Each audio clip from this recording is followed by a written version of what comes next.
हमारे क्वेश्चन इस बार जो टेस्ट में थे 136 से थे। देन फर्स्ट ऑफ ऑल 136 पे आ जाओ।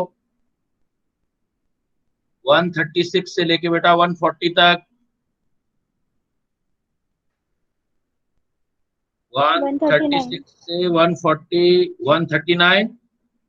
139 हमारा था for the first order reaction. एक गिवन था 2N2O5 NO2 और O2, ये हमें गिवन था।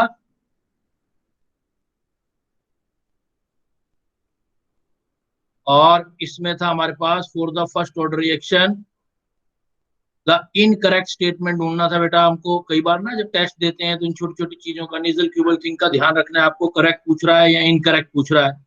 तो for the first order reaction 2N2O5 2NO2 O2, तो first the concentration of reactant decrease exponentially with time.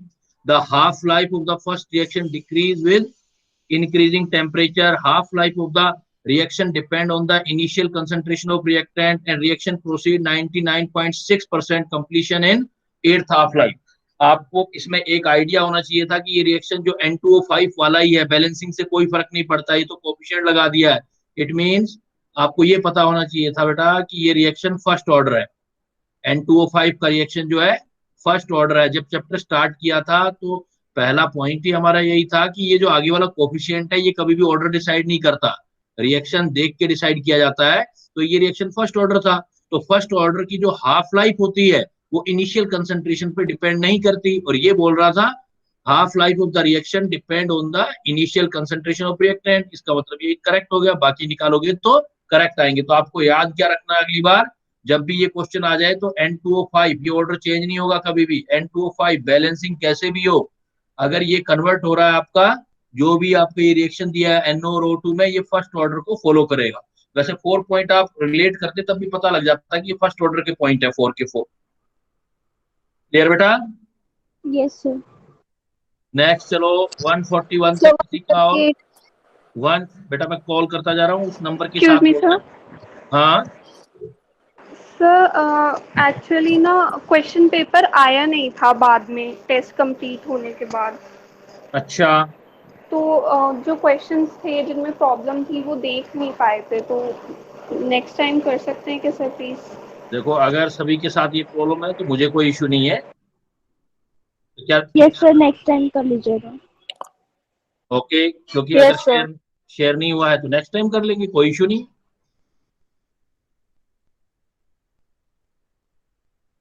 अच्छा, ये डीपीपी भी था क्या इसके साथ?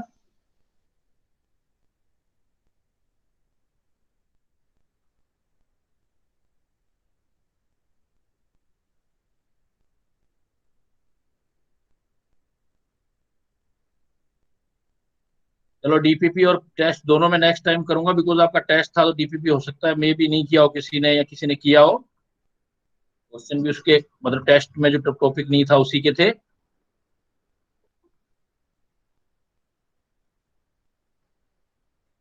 तो नेक्स्ट बेटा हमारा जो चैप्टर चल रहा था उसी पे चलते हैं हम। तो अब देखो अब इस पॉइंट पर आ जाते हैं हम कि रेट पर टेम्परेचर का क्या डिपेंडेंस होता है। नेक्स्ट टॉपिक है हमारा डिपेंडेंस। आज का टॉपिक बहुत इंपॉर्टेंट है बेटा, यहां से क्वेश्चन का प्रोबेबिलिटी काफी रहता है। Dependence of rate of reaction on temperature. Temperature change करने पर रिएक्शन के रेट पर क्या फर्क पड़ते हैं, आज का टॉपिक हमारा ये है।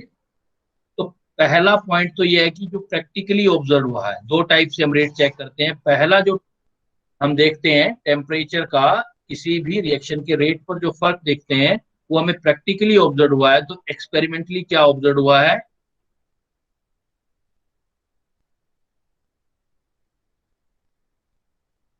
Experimentally it is observe that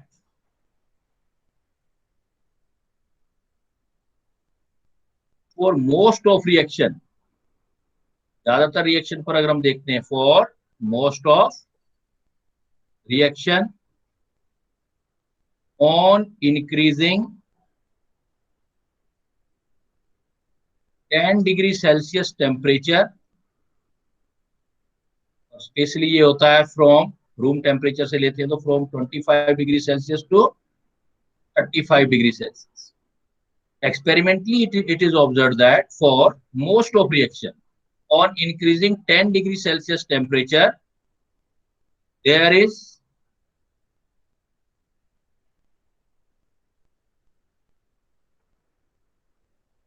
rate of reaction increase, अलग अलग वेरिएशन आता है, increases twice to thrice time, twice to thrice. कुछ रिएक्शन में या बिटवीन जो है increase between twice to thrice time. तो आप देखोगे रिएक्शन जो है डबल या ट्रिपल टाइम इंक्रीज होते हैं फॉर मोस्ट ऑफ रिएक्शन. और ये एक्सपेरिमेंटली डिटर्मिनेशन है बेटा, एक्सपेरिमेंटली सभी रिएक्शन पर लगा के देखा, किसी भी टाइप का रिएक्शन हो, चाहे रिएक्शन इवन एक्सोथर्मिक हो और एंडोथर्मिक हो, experimentally it is observe that for most of reaction, और रिएक्शन कैसा हो, चाहे रिएक्शन एंडोथर्मिक हो और एक्सोथर्मिक हो, इस चीज का कोई फर्क नहीं पड़ेगा. रिएक्शन चाहे एंडोथर्मिक हो या एक्सोथर्मिक हो, टेम्परेचर इंक्रीज करोगे तो even 10 degree Celsius temperature increase करोगे तो रेट डबल से लेके ट्रिपल के बीच इंक्रीज होते हैं. और इस चीज को स्पेशली हम क्या पढ़ते हैं कि इसको हम बोलते हैं temperature coefficient of reaction. Temperature coefficient of reaction, temperature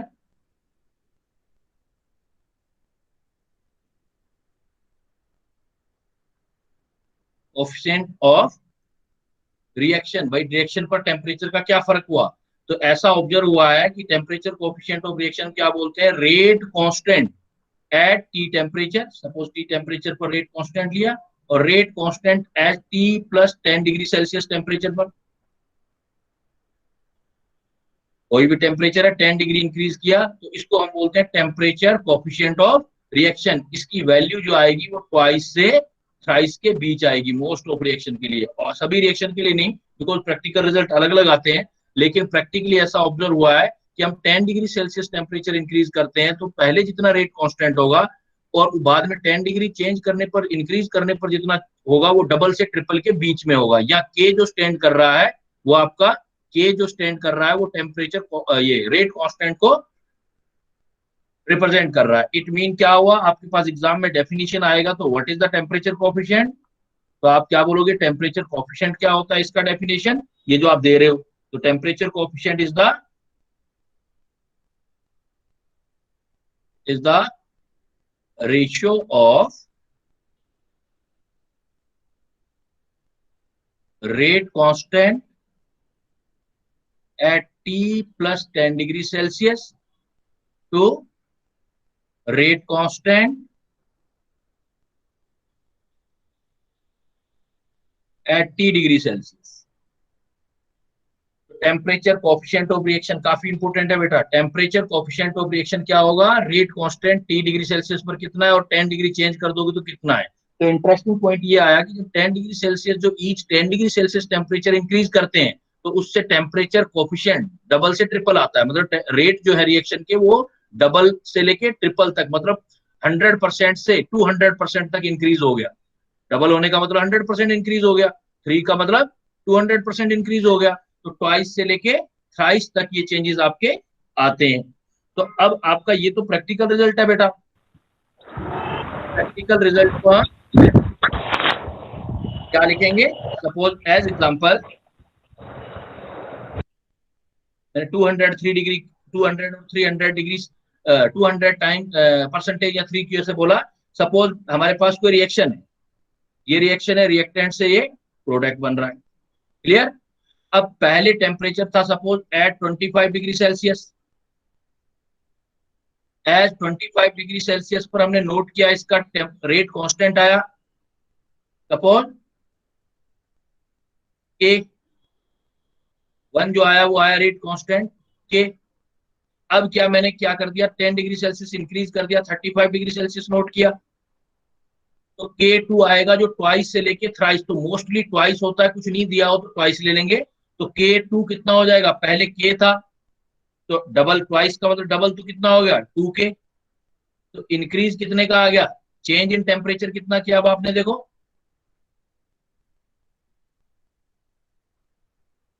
change in temperature 10 degree Celsius ही तो किया आपने, 10 का चेंज किया, लेकिन के में कितना चेंज आया, चेंज इन के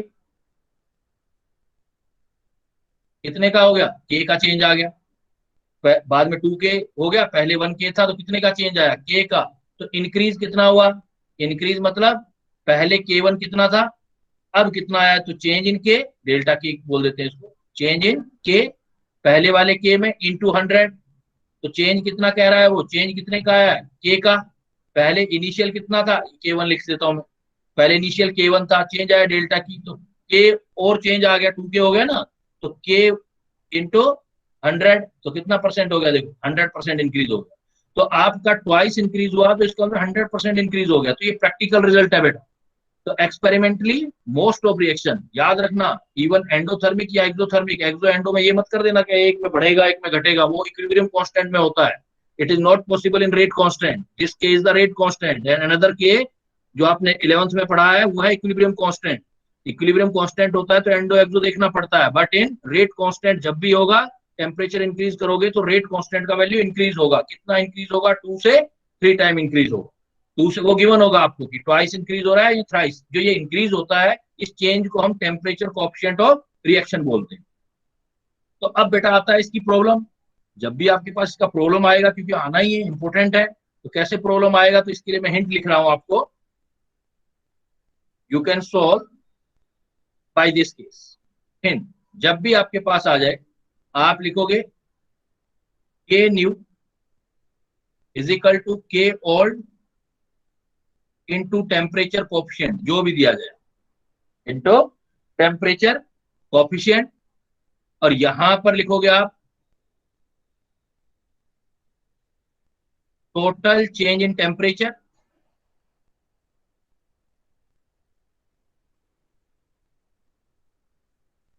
divided by 10. You can use this formula always if you want to calculate the new K, new rate constant with the changing of temperature, and here plus and minus, increase हो तो plus कर देना भाई, temperature आप new पीछे भी तो जा सकते हैं कि 50 डिग्री सेल्सियस सपोज डिक्रीज कर दिया तो नेगेटिव वाला लगाना, इंक्रीज कर दिया तो पॉजिटिव वाला लगाना, कैसे example, as example if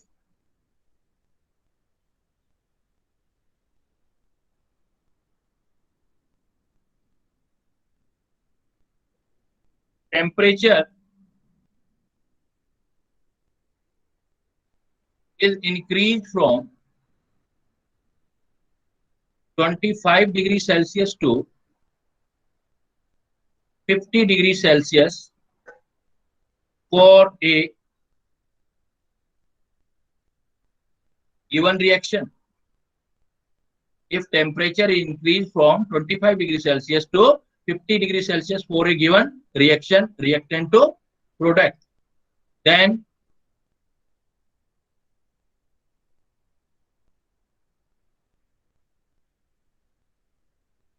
how much time increase in rate constant, या रेट भी लिख सकता है, इंक्रीज इन रेट कांस्टेंट। देखो आप फार्मूला बेस्ड क्वेश्चन बनाना चाहते हो बना सकते हो, आप ऊपर वाला फार्मूला यूज कर सकते हो, टेम्परेचर चेंज नोट कर लो, और आपको इस रिएक्शन में गिवन होगा कि टेम्परेचर कोएफिशिएंट कुछ गिवन नहीं है तो टेम्परेचर कोएफिशिएंट 2 लेके ही करना है, गिवन होगा तो हम जो गिवन है वो लेके करेंगे। अब देखो मैंने इस क्वेश्चन को फर्स्ट लेवल का क्वेश्चन लिखा और इस क्वेश्चन में we want to solve this problem, and if you see in this problem if temperature increase from 25 to 50 degree Celsius, so यहाँ पर इंक्रीज इन टेम्परेचर आ रहा है, देन हमारे पास तो फार्मूला क्या है, what is our formula, K new is equal to K old, जो भी होगा temperature coefficient total change in time, ये temperature total T divided by 10, and plus and minus, increase होगा तो प्लस सेलेक्ट कर लेंगे, डिक्रीज होगा तो माइनस सेलेक्ट करेंगे, and you can see in this case there is a increase in temperature, so first of all select the positive point, second 25 to 50 degree Celsius, 25 to 50 degree Celsius, तो change ऐसा लेते हैं जो थोड़ा calculation easy हो जाए, तो 75 कर देता हूँ, 75 डिग्री, तो 25 to 75 degree Celsius, then change in temperature 25 से 75, चाहे केल्विन हो चाहे आपका डिग्री सेल्सियस हो, तो भाई ये तो दोनों में बराबर ही होता है ना, चेंज तो बराबर ही आएगा। तो 25 से 75, तो चेंज कितने का आ गया, 50 का। 10, अगर टेम्परेचर कोएफिशिएंट नहीं गिवन हो तो कितना यूज करोगे, 2। गिवन हो तो 2 और 3 के बीच जैसा गिवन है वैसा यूज कर लोगे, तो के new is equal to K old, temperature coefficient कुछ नहीं दे रखा है तो 2 लेंगे हम। चेंज इन टेम्परेचर इंक्रीज हो रहा है तो पॉजिटिव, चेंज इन टेम्परेचर 25 से 75 मीन 50 डिवाइडेड बाई 10। कितना टाइम आ गया, देखो कितना इंक्रीज हो गया, ये कैलकुलेट कर सकते हो कि ओल्ड जितना होगा उसका 2 का पावर 5 हो जाएगा, तो 2 का पावर 5 कैलकुलेट कर सकते हो, कितना हो जाएगा, 2 2 4 4 8 16 32, तो 32 टाइम्स जो होगा ये इंक्रीज हो जाएगा। अगर डिक्रीज होगा तो माइनस कह देते हैं हम, इतना डाउन हो जाएगा, अपने आप ही आ जाएगा। बट सेकेंड पॉइंट, अगर आपको टेम्परेचर कोएफिशिएंट गिवन है, बहुत इजी है पॉइंट और काफी इंपॉर्टेंट पॉइंट है, क्वेश्चन मिलते हैं हमको इसमें, एग्जाम में प्रॉब्लम मिलते हैं। देखो अगर मुझे ये बोल दिया गया if temperature is increased from 300 Kelvin to 330 Kelvin for given reaction, reactant, product, and temperature coefficient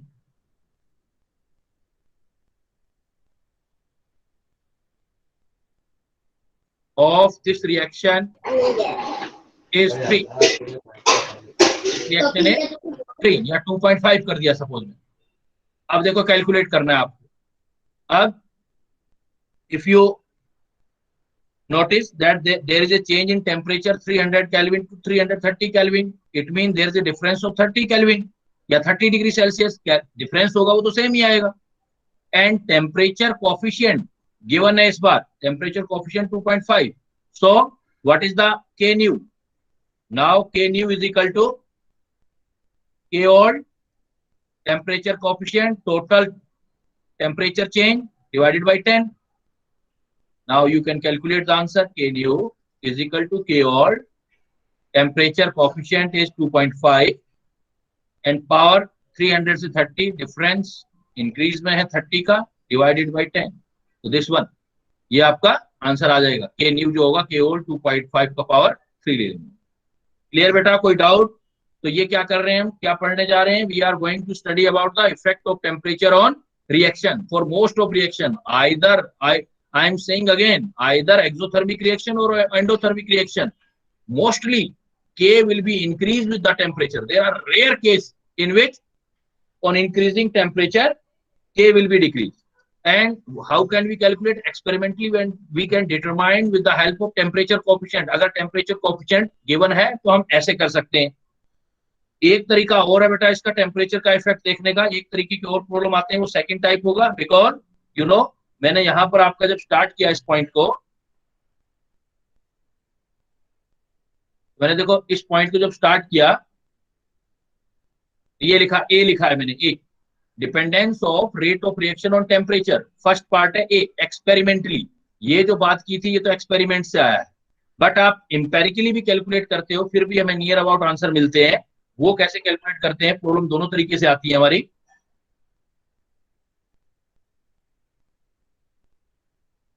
तो बेटा बी पार्ट है वो हम एक इक्वेशन से निकालते हैं, वहां हम आर्हेनियस इक्वेशन से निकालते हैं। एक इक्वेशन है जिसका नाम है Arrhenius equation, also gives the effect of temperature on rate of reaction.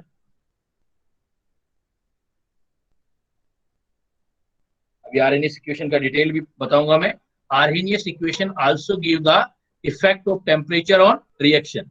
You know, मैंने आपको अभी तो लास्ट क्लास बताया था, मैंने कहा था कि ऐसे कोई एक्सो या एंडोथर्मिक रिएक्शन होती है, तो यहां से ऐसे किसी भी रिएक्टेंट को प्रोडक्ट में कन्वर्ट करना होता है, तो एक इस एनर्जी बैरियर ट्रांजिशन स्टेट को क्रॉस करना होता है। ये बहुत सारे पार्टिकल होते हैं रिएक्टेंट के, ये सारे के सारे प्रोडक्ट में कन्वर्ट नहीं होंगे, ये आपस में कोलाइड करेंगे। कोलाइड करके जो इस रिएक्शन को इस इतनी एनर्जी पोजेस कर लेगा, इस एनर्जी को हमने बोला था ई एक्टिवेशन एनर्जी, आपको ध्यान हो तो। और एक वर्ड बोला था हमने थ्रेशोल्ड एनर्जी। तो यहां पर देखो पॉइंट में करता जाता हूं। पहला पॉइंट यहां पर जैसे लिखते हैं कि भाई हमारे पास थ्रेशोल्ड एनर्जी क्या होती है।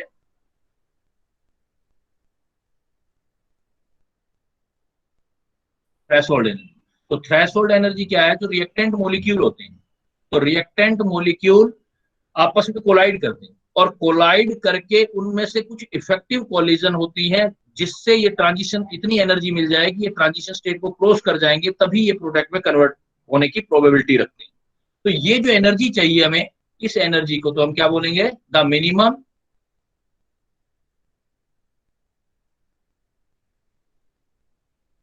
Amount of energy possessed by reactant molecule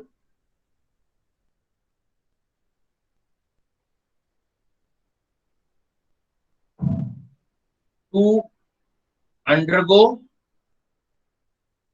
in chemical change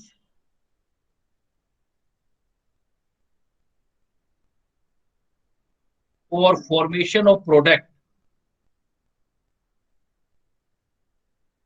for formation of product is known as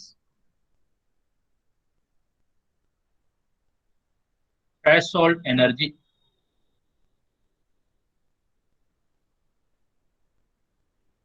इसका मतलब जितने रिएक्टेंट पार्टिकल हम लेते हैं, जरूरी नहीं है कि वो सारे के सारे प्रोडक्ट में जाएं, उनमें से जिसके पास इस एनर्जी को क्रॉस करने की एनर्जी आ जाए, तो मिनिमम अमाउंट तो होना ही चाहिए, minimum amount of energy possess by the reactant molecule to undergo in chemical change. Chemical change मतलब रिएक्टेंट से प्रोडक्ट बनाए, for formation of product is known as threshold energy. अब फिर एक वर्ड हमने पढ़ा था एक्टिवेशन एनर्जी, फिर वो क्या है देखो।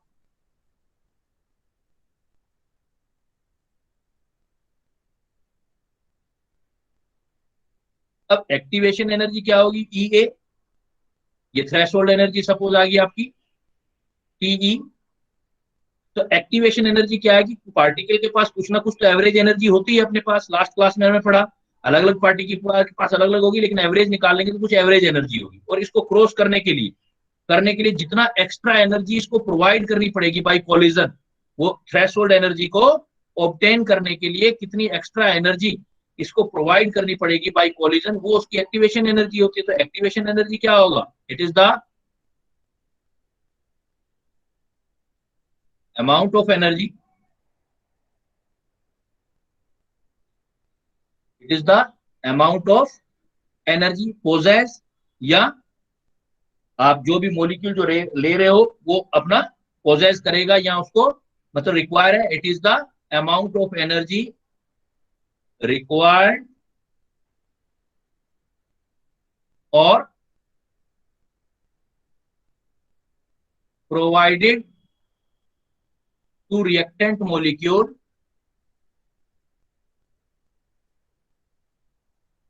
provided to reactant molecule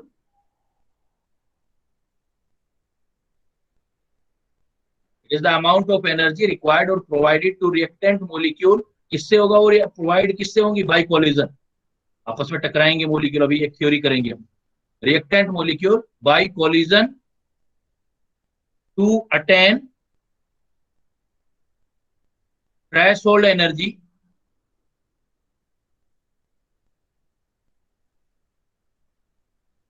for product formation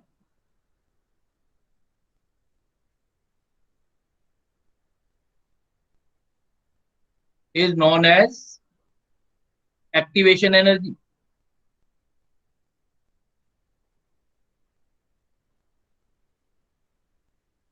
बेटा देखो दोनों में फर्क क्या हुआ कि मान लो किसी मॉलिक्यूल के पास इतनी एवरेज एनर्जी है और यहां तक पहुंचने के लिए टोटल एनर्जी तो इतनी चाहिए, इतनी उसके पास थी, इतनी एक्स्ट्रा उसने कोलाइड करके ले ली, तो ये एक्टिवेशन एनर्जी है। तो एक्टिवेशन एनर्जी हुआ क्या, जितनी जीरो से लेके यहां तक जितनी एनर्जी चाहिए होती है वो थ्रेशोल्ड एनर्जी होती है। तो टोटल जो एनर्जी है वो आपकी थ्रेशोल्ड एनर्जी है, उसमें से इतनी जो एवरेज एनर्जी है वो एवरेज एनर्जी है। तो ये जो बच गई आपकी ट्रांजिशन स्टेट क्रॉस करने के लिए एक्टिवेशन एनर्जी। तो इसका मतलब एक्टिवेशन एनर्जी कैसे निकालोगे आप, रिलेशन क्या बन जाएगा, किसी भी मॉलिक्यूल का अगर आप एक्टिवेशन एनर्जी निकालोगे, activation energy is equal to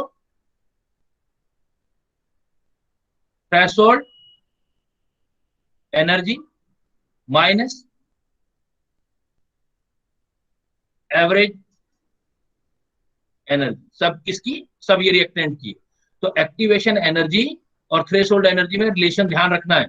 मतलब रिलेशन ध्यान क्या रखना है, आपको समझना है कि दोनों में फर्क क्या है। हमें इस जीरो से लेके यहां तक जो टोटल एनर्जी जो चाहिए होती है इसको क्रॉस करने के लिए वो थ्रेशोल्ड होती है। जिस मॉलिक्यूल के पास अपनी एवरेज एनर्जी है वो तो है ही है उसके पास, वो तो पोजेस है उसके पास, और एक्स्ट्रा कितनी प्रोवाइड हो पाती है कोलिजन से, वो जो उसको मिलती है पोजीशन के अलावा, in spite of position, instead of position, जो एक्वायर करता है वो रिक्वायर करता है, प्रोवाइड करता है कोलिजन के थ्रू, उस एनर्जी को बोलते हैं एक्टिवेशन एनर्जी। तो थ्रेशोल्ड एनर्जी तो दोनों का सम हो गया, ये एवरेज एनर्जी, ये एक्टिवेशन एनर्जी। फॉरवर्ड की देखनी है, बैकवर्ड की नहीं देखनी। एक्टिवेशन एनर्जी और एवरेज एनर्जी दोनों का सम थ्रेशोल्ड एनर्जी। तो एक्टिवेशन एनर्जी कितनी होगी, टोटल में से ये वाली एनर्जी माइनस कर दो ये वाला एनर्जी, तो क्या आ जाएगा आपके पास, activation energy is equal to threshold energy minus average energy. अब ये क्या है, ये बात किसने बोली है भाई, थ्रेशोल्ड एनर्जी, यहाँ बात आ गई, एक्टिवेशन एनर्जी आ गई। ये एक्चुअली कोलिजन थ्योरी जो रेट की है, किसी रिएक्शन का रेट कैसे बनता है उसकी कोलिजन थ्योरी के अकॉर्डिंग है। तो कोलिजन थ्योरी के अकॉर्डिंग क्या है, फिर हम पहुंचेंगे भाई आरएनएस इक्वेशन पर। तो फिर देखो इसी थ्योरी, इसको कोलिजन थ्योरी बोलते हैं, according to collision theory of rate, according to collision theory of rate, उसके अकॉर्डिंग वो क्या कहता है कि भाई इसमें क्या करते हैं कि मॉलिक्यूल कोलाइड होते हैं किसी भी रिएक्शन में, ड्यूरिंग रिएक्शन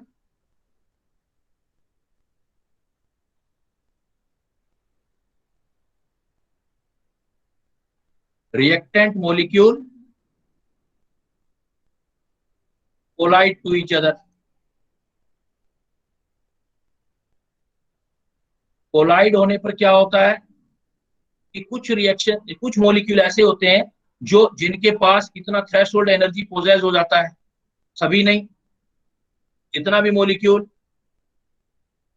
होगा उसको हम एक्टिव मॉलिक्यूल कहेंगे। तो those molecule which can get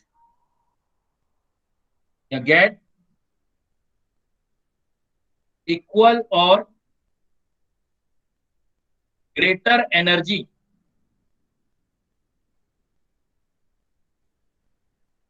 from threshold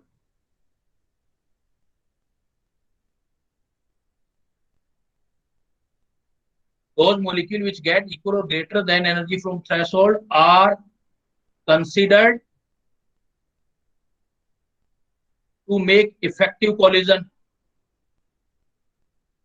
मतलब कोलिजन तो सारे ही करते हैं, एनर्जी सबकी सबको मिलती है, किसी को कम मिलती है किसी को ज्यादा मिलती है, लेकिन जो मॉलिक्यूल आपको थ्रेशोल्ड एनर्जी जितना एनर्जी ले लेगा या उससे ज्यादा ले लेगा उसकी कोलिजन को हम इफेक्टिव कोलिजन बोल देंगे। उसने इफेक्टिव कोलिजन वाला किया। अब जो इफेक्टिव कोलिजन कर लेगा, रिपीट भी करूंगा मैं इस चीज को, इन्हीं चीजों को अभी देखना, इस थ्योरी को, इजी सी थ्योरी है, ज्यादा मुश्किल नहीं है, थोड़ा समझने वाली बात है। फिर क्या होगा, जो इफेक्टिव कोलिजन वाले मॉलिक्यूल होंगे अगर वो प्रॉपर ओरिएंटेशन लेते हैं तो वो क्या है, मतलब उनके पास एप्रोप्रिएट एनर्जी तो आ गई, एप्रोप्रिएट एनर्जी के साथ बॉन्डिंग वाला प्लेस जहां बॉन्ड बनना है वो प्रॉपर ओरिएंटेशन आ जाता है, तो फिर वो प्रोडक्ट में कन्वर्ट हो जाते हैं। तो मॉलिक्यूल या reactant molecule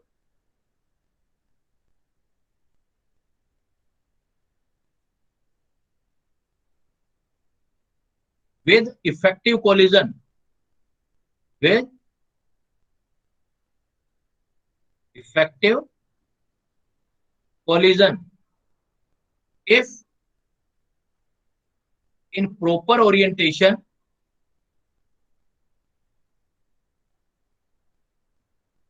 then converted into product। तो आपने देखो बेटा क्या क्या चीजें देख ली आपने। इस क्या कोलिजन थ्योरी के अकॉर्डिंग कोई भी रिएक्शन होगी तो उसमें रिएक्टेंट आपस में टकराएंगे। टकराने से इसका मतलब ये नहीं है कि सारे के सारे रिएक्टेंट प्रोडक्ट में कन्वर्ट हो जाएंगे, टकराएंगे सारे, कोलाइड करेंगे, बट कोलाइड करने पर उनमें से सबका एनर्जी चेंज होगा। जो थ्रेशोल्ड जितनी एनर्जी है उससे ज्यादा एनर्जी ले लेगा उसको बोल देंगे वो इफेक्टिव कोलिजन है, वो तैयार है प्रोडक्ट के लिए, लेकिन अभी भी प्रोडक्ट बनाने के लिए तैयार है। इसका मतलब जिसका इफेक्टिव कोलिजन है that is not guarantee to convert into formation of product. उनमें से जो प्रॉपर ओरिएंटेशन करेगा, प्रॉपर ओरिएंटेशन मतलब जहां जिसका बॉन्ड बनना है वो प्रोडक्ट में कन्वर्ट हो जाएगा। तो इस ओवरऑल थ्योरी के अकॉर्डिंग हम क्या देख सकते हैं, प्रॉपर ओरिएंटेशन जैसे मान लो मेरे पास N2 के मॉलिक्यूल है और कोलिजन भी इफेक्टिव है ना, N2 और NO के मॉलिक्यूल है और O2 के मॉलिक्यूल है सपोज, इनके पास इफेक्टिव कोलिजन भी हो गया। पहले तो NO बहुत सारे थे, O2 बहुत सारे थे, लेकिन इनमें इनके पास इफेक्टिव कोलिजन आ गया। लेकिन इसका मतलब ये नहीं है कि इफेक्टिव कोलिजन आ गया, प्रॉपर एनर्जी आ गई तब ये डायरेक्ट प्रोडक्ट बना देंगे। प्रोडक्ट कब बनेगा, जैसे प्रोडक्ट क्या बनाना है NO2, तो जो आपके पास NO है NO, अगर वो O2 जो है O वाला पार्ट है जो वो O नाइट्रोजन पर आएगा तभी प्रॉपर ओरिएंटेशन है, तब तो बन जाएगा NO2।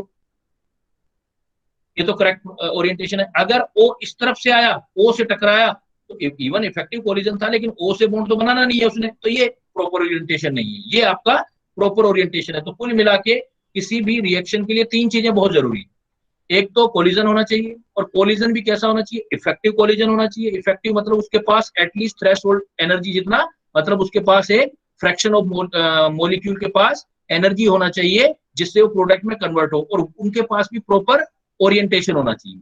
तो तीन चीजें हुई ना, एक तो कोलिजन होना चाहिए, कोलिजन में भी इफेक्टिव कोलिजन होना चाहिए, इफेक्टिव कोलिजन में भी प्रॉपर ओरिएंटेशन होना चाहिए, तभी वो रिएक्टेंट प्रोडक्ट में कन्वर्ट होगा और रेट को इफेक्ट करेगा।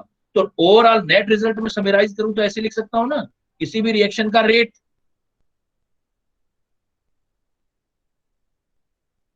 किसी भी रिएक्शन का रेट हम क्या बोल सकते हैं बेटा, कि इसका मतलब किसी भी रिएक्शन का रेट जो है वो डिपेंड तीन चीजों पर करेगा, डिपेंड करेगा इन तीन चीजों पर करेगा, चाहे इक्वेट कर दो चाहे आप, तीन चीजों पर रेट डिपेंड करेगा। तो रेट और रेट कांस्टेंट भी एक ही बात होती है, तो रेट ले लो चाहे रेट कांस्टेंट, भाई रेट भी उसी से बनना है, रेट कांस्टेंट से। तो रेट या रेट कांस्टेंट तीन चीजों पर डिपेंड करेगा। एक तो क्या बनेगा, इसको बोलेंगे नंबर ऑफ मोलिक्यूलर कोलिजन, जैसे इसको बाई मोलिक्यूलर, दो दो मोलिक्यूल टकराते हैं, number of by molecular collision का मतलब होता है कोलिजन जो है पर सेकेंड पर यूनिट वॉल्यूम, इस पर डिपेंड करेगा। पर सेकेंड पर यूनिट वॉल्यूम जो सॉल्यूशन है या जो भी आपकी रिएक्शन वाली जगह है उसमें पर पर टाइम में, पर सेकेंड में, पर यूनिट वॉल्यूम में कितना कोलिजन हो रहा है, इसको बोलते हैं कोलिजन फ्रीक्वेंसी, और इसको रिप्रेजेंट करते हैं Z से। दूसरा जो फैक्टर है कि भाई कोलिजन तो चलो हो गया, पर यूनिट पर सेकंड में बहुत सारे पार्टिकल में कोलिजन हुआ, उसमें से इफेक्टिव कोलिजन किस किसने किया, तो दूसरा पार्ट होता है फ्रैक्शन ऑफ मॉलिक्यूल हैविंग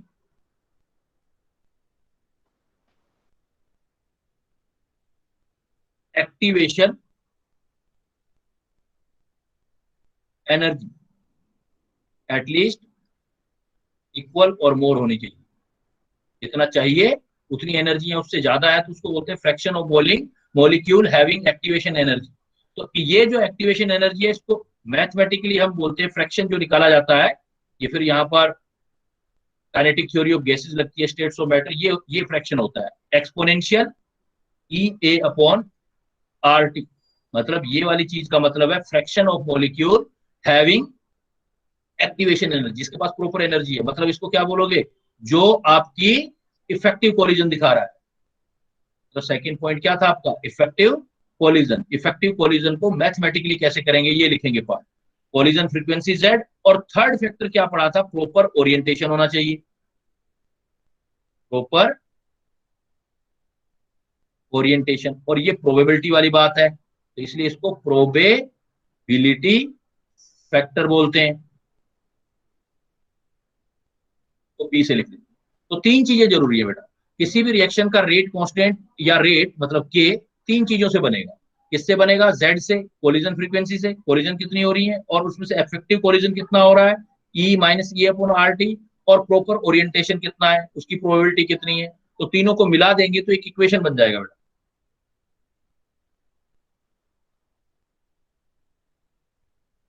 तीनों को हम मिला देंगे तो तीनों का इक्वेशन क्या मिल जाएगा, इस इक्वेशन बनेगा K is equal to Z P E A upon R T. Mathematically ये एक इक्वेशन बन जाएगी, K is equal to Z P E upon R T. तो तीन फैक्टर हैं देखो, जेड, जेड को क्या बोलोगे आप, कोलिजन फ्रीक्वेंसी,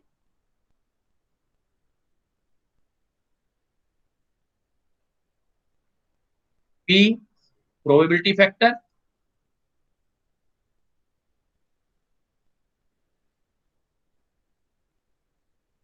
और E A activation energy,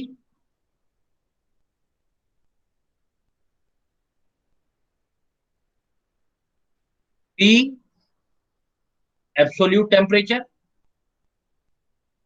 absolute temperature का मतलब बेटा होता है temperature in Kelvin, absolute temperature,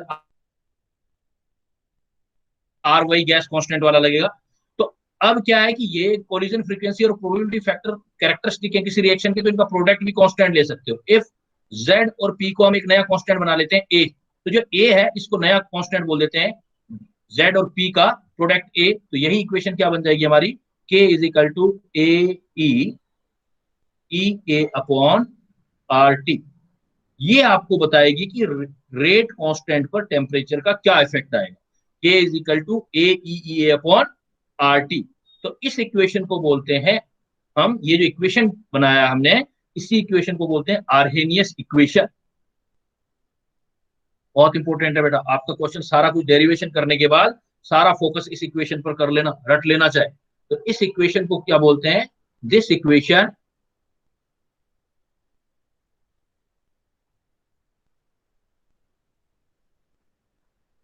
is known as Arrhenius equation,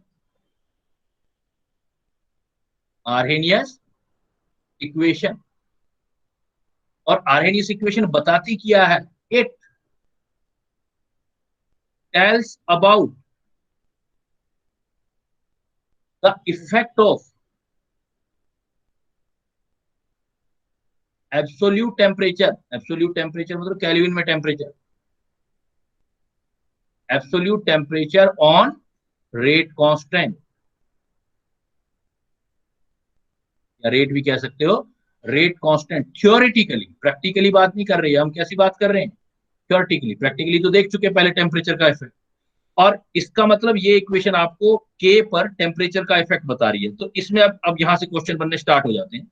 और यहाँ पर देखो ए क्या है, ए भी क्लियर कर लेना आप, यहाँ ए एक्सपोनेंशियल से पहले आया है, तो इसको आप बोलोगे प्री एक्सपोनेंशियल फैक्टर, प्री, क्योंकि ई एक्सपोनेंशियल ग्रोथ है ना, या ई एक्सपोनेंशियल है, एक्सपोनेंशियल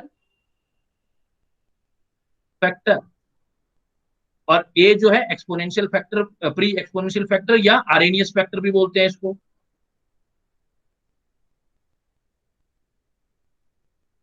या इसको बिकॉज फ्रीक्वेंसी फैक्टर और प्रोबेबिलिटी से बना हुआ है, कोलिजन फ्रीक्वेंसी और से बना हुआ है, तो इसलिए इसको फ्रीक्वेंसी फैक्टर बोलते हैं।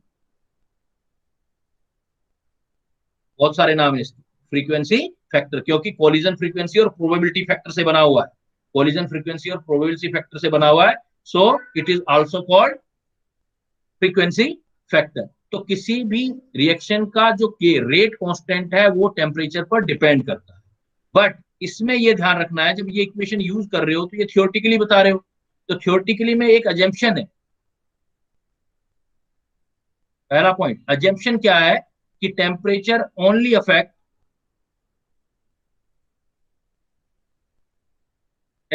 rate of reaction affect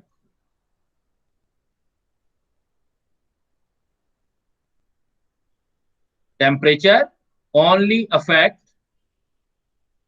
rate constant, तो रेट अफेक्ट होता है।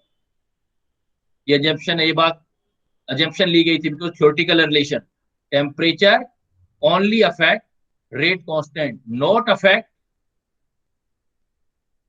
दो चीजें, यानी कि इनको कांस्टेंट लेके चलना है, Arrhenius factor A and activation energy E A, लेकिन होता नहीं है, इफेक्ट आता है एक्चुअल में, लेकिन एक्चुअल में थोड़ा इफेक्ट होता है, लेकिन ये थ्योरी इस पर बेस्ड है। इसके क्वेश्चन हमने यही मान के करने हैं कि जो रेट कांस्टेंट है वो टेम्परेचर को अफेक्ट हो रहा है, अफेक्ट हो रहा है, बाकी ए और ई ए से अफेक्ट नहीं हो रहा।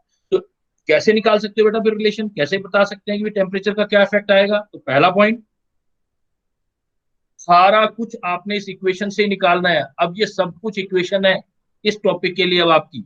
तो सिंस पहला पॉइंट देखो, जब भी आप रेट कांस्टेंट निकालोगे तो आरएनएस इक्वेशन लगाओगे, rate constant is equal to A E A upon R T, mathematical equation आ गया बेटा देखो। तो पहला पॉइंट ये आपका आ रहा है कि भाई टेम्परेचर के साथ के का चेंज कैसे आएगा। देखो इधर माइनस लगा हुआ है और ये इनवर्सली प्रोपोर्शनल 1/t, तो चाहे रिएक्शन आइदर एक्सोथर्मिक हो एंडोथर्मिक हो, डेल्टा एच है ही नहीं इसमें, डेल्टा एच होता तब ये हम एक्सो और एंडो देखते। It means either exothermic reaction और एंडोथर्मिक रिएक्शन, टेम्परेचर इंक्रीज करोगे तो इनवर्सली है, बट माइनस है तो के भी बढ़ेगा। तो आइदर एक्सोथर्मिक और एंडोथर्मिक रिएक्शन,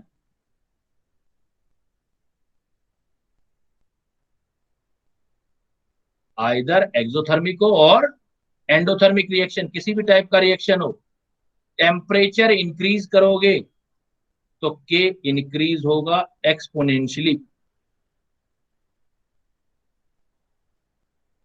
एक्सपोनेंशियली इंक्रीज होगा। मतलब कभी भी मैं के और टी में ग्राफ बनाऊंगा तो एक्सपोनेंशियली इंक्रीज होगा, के के साथ टी ऑलवेज इंक्रीज होगा, एक्सपोनेंशियली तेजी से बढ़ेगा। पहला पॉइंट, चाहे रिएक्शन एक्सो आ जाए चाहे एंडो आ जाए, ये क्वेश्चन हो रहे हैं आपके। दूसरा पॉइंट देखो भाई, किसी रिएक्शन का रेट मैक्सिमम कितना हो सकता है और कितना हो सकता है और कैसे हो सकता है। Second point, for maximum value of के,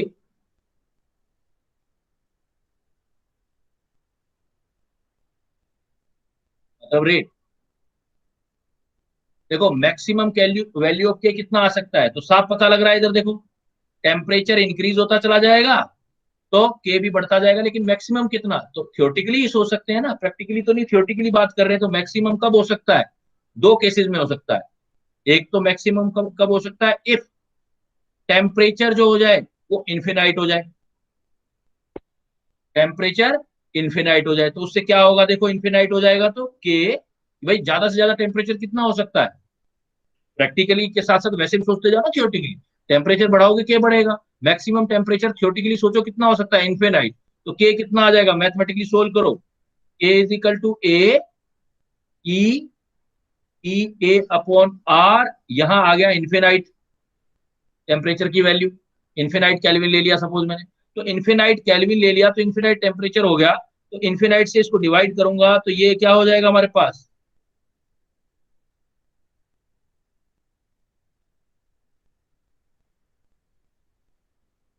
कितना आ जाएगा बेटा देखो, के, बोलो कितना आ जाएगा, ए ई, किसी को भी इन्फिनाइट से डिवाइड करते हैं तो बेटा जीरो हो जाता है, और किसी की पावर जीरो होती है तो उसका वैल्यू 1 होता है, तो के इज इक्वल टू ए आ जाएगा।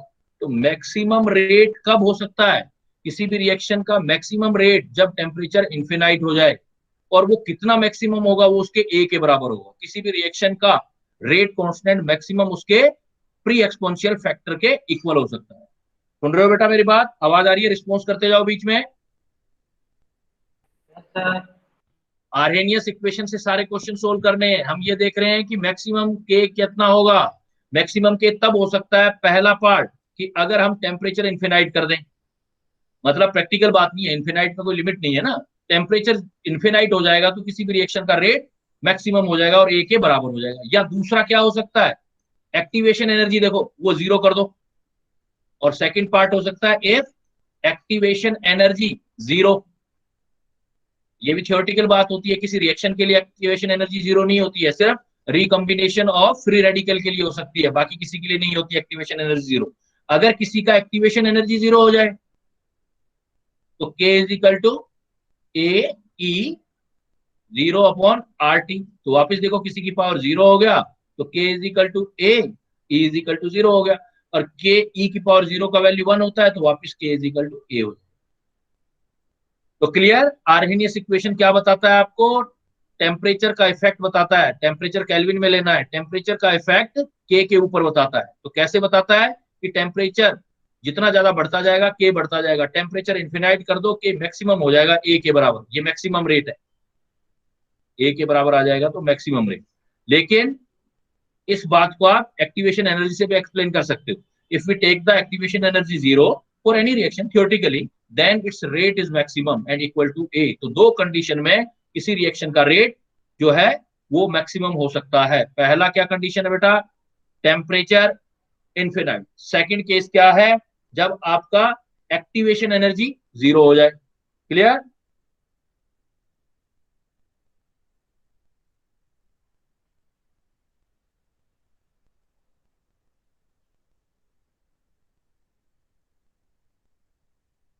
नेक्स्ट देखो, फिर हमें अगर प्रैक्टिकली न्यूमेरिकल करने हो, निकालना पड़े भाई टेम्परेचर कितना चेंज किया है, तो क्या इक्वेशन यूज करें, फिर निकालते हैं हम।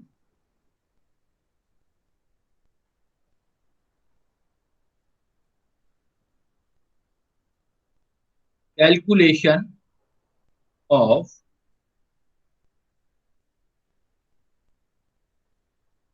Arrhenius factor A and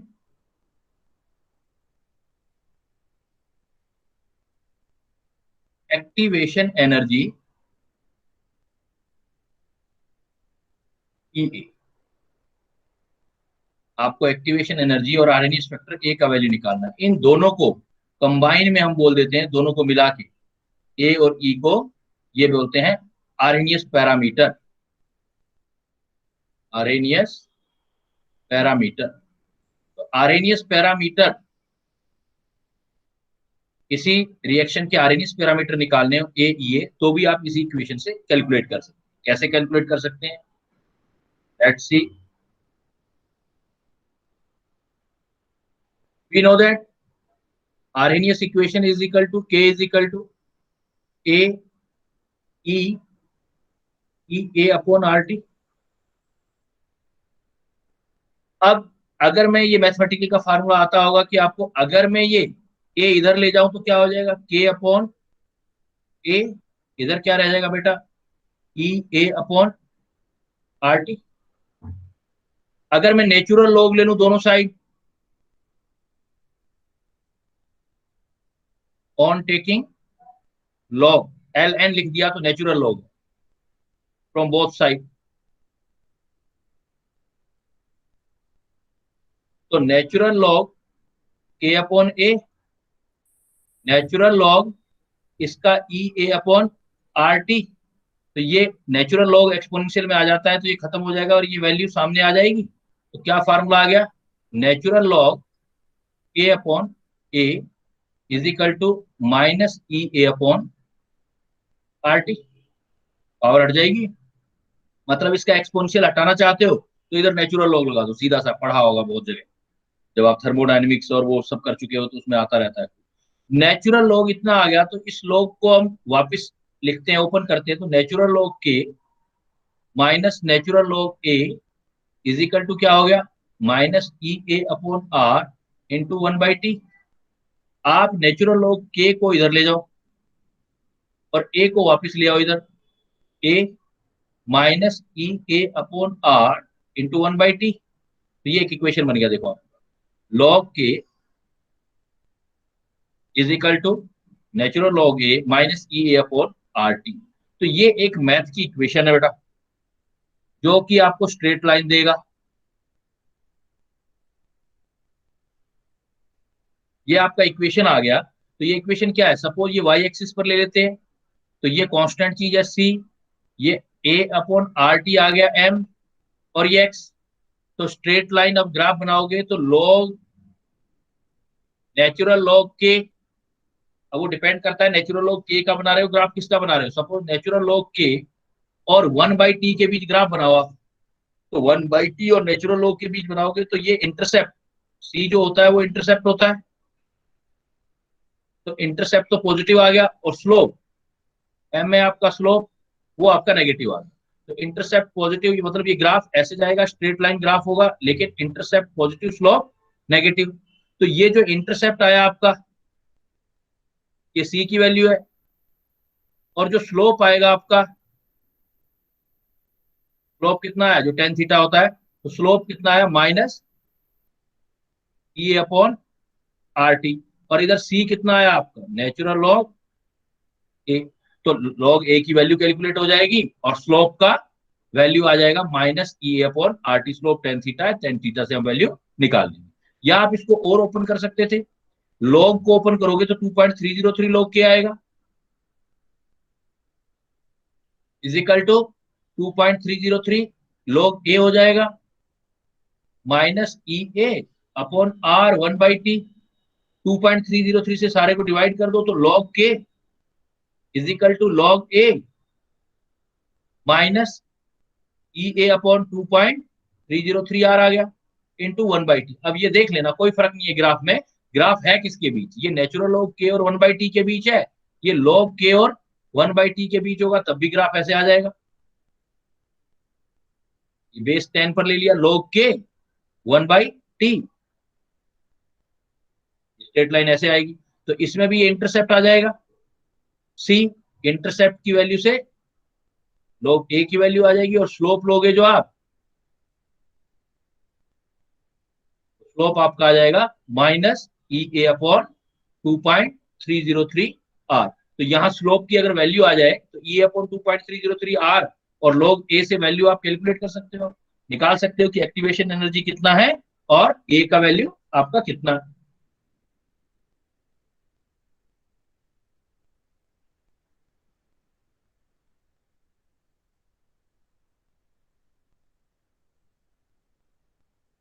clear बेटा यहां तक। किसी को मैं एक प्रॉब्लम देता हूं आपको इस पर।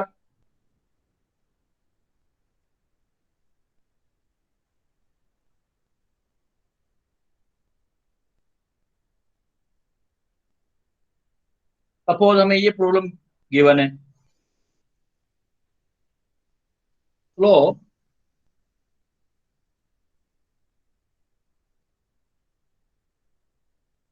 करना बेटा, अब आप slope of line in graph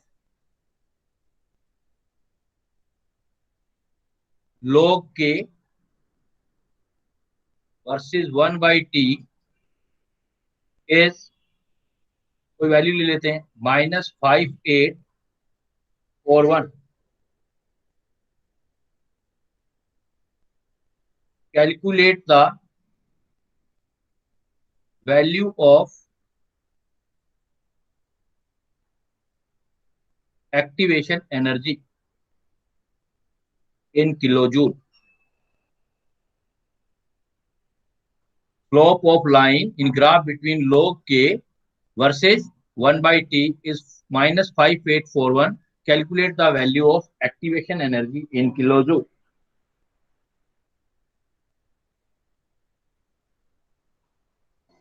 करो बेटा, ट्राई करो।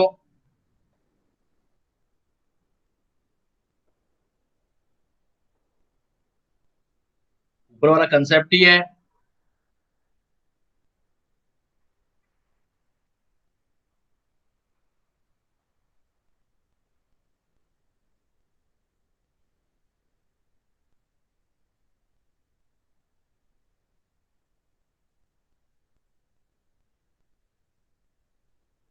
यूज कर सकते हैं ना, ये इक्वेशन याद हो जाएगी तो यूज कर सकते हो आप, सामने रखी हुई है।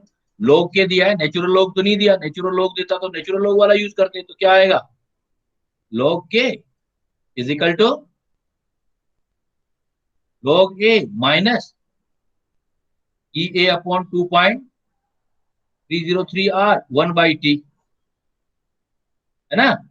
इसमें आपका स्लोप तो ये रहा, ये स्लोप है नेगेटिव, तो ग्राफ में जो स्लोप आया है वो कितना है, slope negative E A upon 2.303 r। बहुत इजी क्वेश्चन आता है, और स्लोप गिवन है आपका कि माइनस 5.841, ये तो वैल्यू है 5.841 is equal to minus E A, तो यूनिट डिसाइड करेगा आर से, तो 2.303 आर, माइनस से माइनस कैंसिल हो गया क्योंकि एक्टिवेशन एनर्जी नेगेटिव तो होगी नहीं, तो 5841 2.303, अगर जूल है तो 8.314 लगा दो, जूल है। किलो जूल है तो 1000 से डिवाइड भी कर दो, किलो जूल है तो इतना तो जूल आ गया। अब किलो जूल चाहिए आपको, एक्टिवेशन एनर्जी इसने किलो जूल में बोला है, तो ये जो वैल्यू है आपका 5841 जो भी आएगा, इसको आप इंटू करोगे ना, ये हमेशा 19 के आसपास वैल्यू आएगी ये वाली, तो डायरेक्ट लिख रहा हूं मैं 19। अगर मैं ये 1000 ऊपर लगा दूं 1000 नीचे लगा दूं तो कोई फर्क नहीं पड़ेगा, ये जूल आ गया, और 1000 को किलो बोलते हो आप, तो ये वैल्यू आ जाएगी 5841 अपॉन 19/1000 किलो जूल, ये एक्टिवेशन एनर्जी है।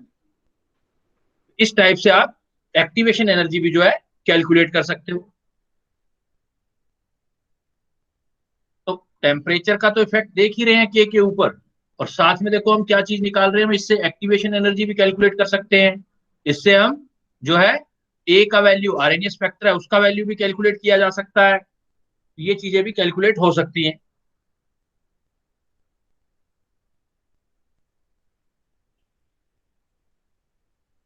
नेक्स्ट देखो बेटा, अब हम टेम्परेचर का इफेक्ट भी कैलकुलेट कर लेते हैं लास्ट में, भाई टेम्परेचर का क्या इफेक्ट आ रहा है, तो नेक्स्ट पॉइंट दिखा देते हैं, effect of absolute temperature on rate constant. देखो अभी हमने इक्वेशन किया, हमने ये पढ़ा कि भाई k is equal to A E A upon R T. Natural log लेंगे तो natural log k is equal to natural log ए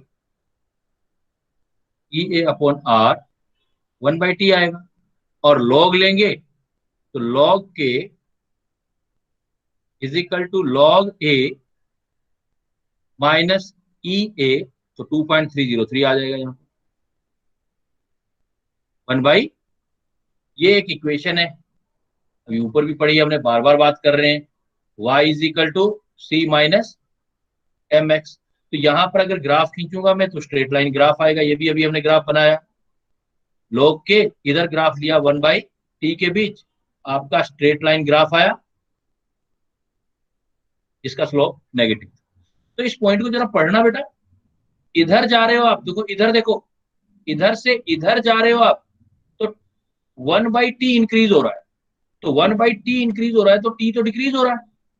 अब जरा इसको उल्टा सोचना, इसका मतलब मैं इधर से इधर जाऊंगा बैक, 1/t का वैल्यू डिक्रीज होगा, 1/t डिक्रीज होगा तो इसका मतलब t इंक्रीज हो रहा है, t इंक्रीज हो रहा है तो k की वैल्यू भी तो इंक्रीज हो रही है, t increase k increase, 1/t increase तो k डिक्रीज, t इंक्रीज तो k इंक्रीज, तो साफ पता लग रहा है। सो वापस वही बात आ गई, so rate of any reaction increase. अब यहां log k और 1t में देखोगे तब तो आपको स्ट्रेट लाइन दिखाई देगा, अगर log हटा देते हैं तो ऊपर वाला किया था तो एक्सपोनेंशियली इंक्रीज हो जाएगा, तो इसलिए मैं यहां सिर्फ we are going to only mention increase, rate of any reaction increase with increase in temperature. तो यही बात तो प्रैक्टिकली भी आई थी, प्रैक्टिकल में तो नेट रिजल्ट आया था, rate of any reaction increase with increase in temperature, जब भी आप टेम्परेचर इंक्रीज करोगे तो रेट इंक्रीज होगा। अब सपोज देखते हैं कितना इंक्रीज होगा, न्यूमेरिकल तक बनाना हो हमें,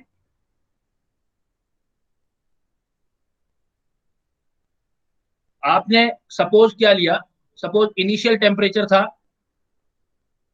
रिएक्शन के लिए, इनिशियल टेम्परेचर है T1 केल्विन, लेना केल्विन में, एब्सोल्यूट टेम्परेचर है ना रिलेशन, और उस टाइम पे इनिशियल रेट कांस्टेंट था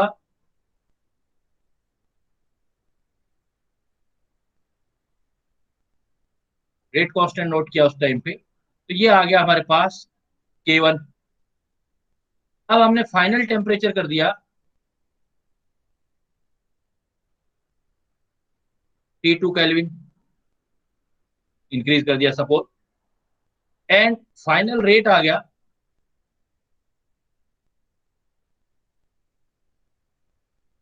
फाइनल रेट कांस्टेंट आ गया K2। तो अब क्या है कि हमारे पास दो चीजें होगी, दो रिएक्शन है तो दो चीजें बन गई, पहले की रिएक्शन क्या है, दूसरे की रिएक्शन क्या है। सिंस हमें ये पता है किसी भी रिएक्शन का K जो होता है वो ए अपॉन आर टी होता है। अगर K इतना होता है बेटा तो log K बना लेते हैं। तो इसका मतलब अगर log K बनाऊंगा तो log ऐसे आ जाएगा, अभी दो बार लिख चुके हैं पहले ही, log A E A upon 2.303 R T. अब मेरे पास दो हैं, एक K1 वाला इनिशियल स्टेज है, तो इनिशियल का रिलेशन निकालेंगे तो क्या आएगा, log K1 माइनस लॉग ए पर तो टेम्परेचर का कोई इफेक्ट नहीं होता, आरएनएस इक्वेशन में एक्टिवेशन एनर्जी पे भी इफेक्ट नहीं होता, minus E A 2.303 R T one, equation number first हो। फाइनली देख लो, फाइनली क्या आ जाएगा, log K2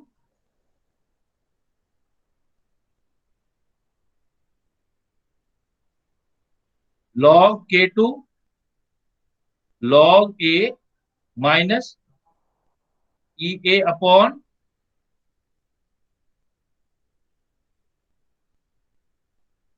2.303 R T two equation होगी। इफ सपोज हम कहते हैं कि टेम्परेचर इंक्रीज किया,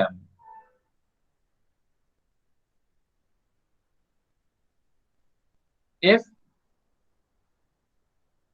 T2 greater than T1, T2 से ग्रेटर देन T1 है, देन हम क्या करेंगे, लॉग इक्वेशन सेकंड में से माइनस कर देते हैं इक्वेशन फर्स्ट,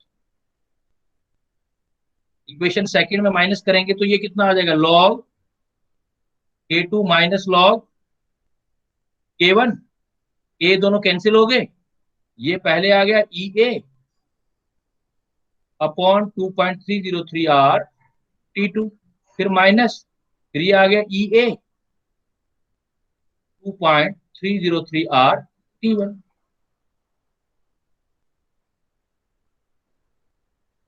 अब सपोज लॉग को आप सोल्व करोगे तो एक नया फार्मूला बन गया, देखो इस इक्वेशन से भी आप टेम्परेचर का इफेक्ट दे सकते हो, log K2 upon K1, log K2 upon K1, E1 common ले लेंगे बाहर आ जाएगा, 2.303 बाहर आ जाएगा बेटा, इधर सोल्व करोगे तो minus minus plus 1/T1 minus 1/T2, तो आपके पास एक नया फार्मूला बन गया। आर्हेनियस इक्वेशन के अकॉर्डिंग अगर आप टेम्परेचर का इफेक्ट रेट कांस्टेंट कैलकुलेशन में करते हो, एक तो पहले किया था प्रैक्टिकली टेम्परेचर कोएफिशिएंट में, और एक आप कर रहे हो according to the Arrhenius equation, so log K2 upon K1 is equal to E A upon 2.303 are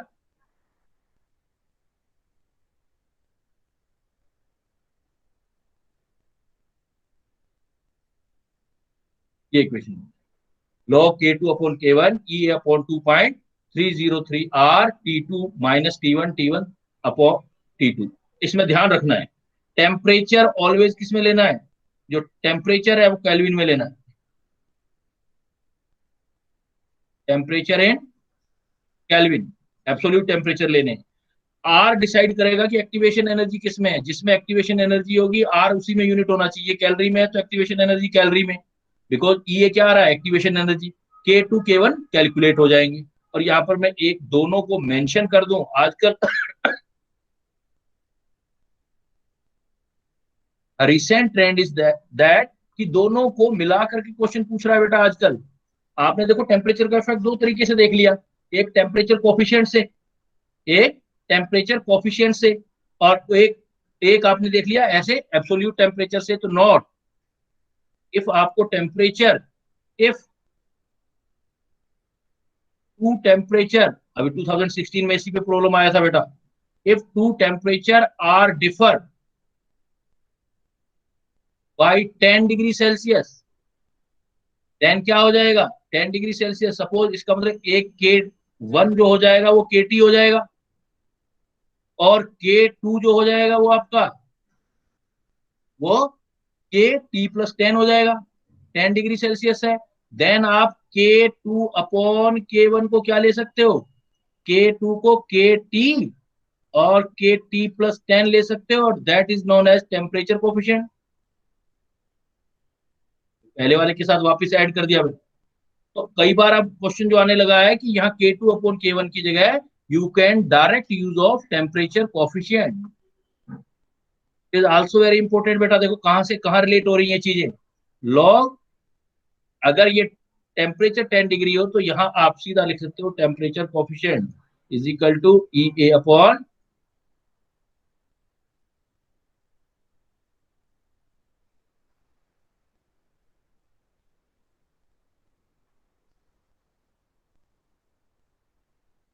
clear बेटा, कि अगर आपको दो टेम्परेचर गिवन है, एक एक्टिवेशन के गिवन है, तो के टू निकाल सकते हो, और दोनों फार्मूलों को मिला के क्वेश्चन बनाया गया है तो लॉग टेम्परेचर कोफिशिएंट वाला पॉइंट लगा सकते हो। देखो ऐसा भी एक प्रॉब्लम लिख लो, एक प्रॉब्लम सोल्व करो इसका। सपोज प्रॉब्लम हमारे पास है, we have this problem, rate of reaction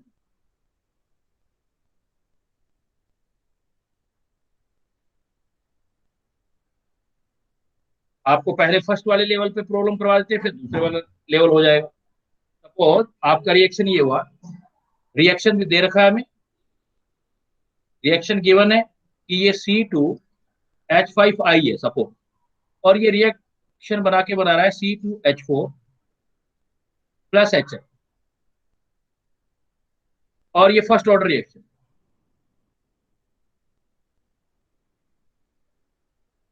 order के चक्कर में मत फंसना बेटा, ये जो फार्मूले लिख रहे हैं ये किसी भी ऑर्डर के लिए एप्लीकेबल है। इसमें हमने कहीं ये नहीं पढ़ा कि इसको फर्स्ट के लिए अप्लाई करना है, मैंने बोला था any reaction, exo, endo, first order, second order, कोई भी रिएक्शन हो सब पर एप्लीकेबल है।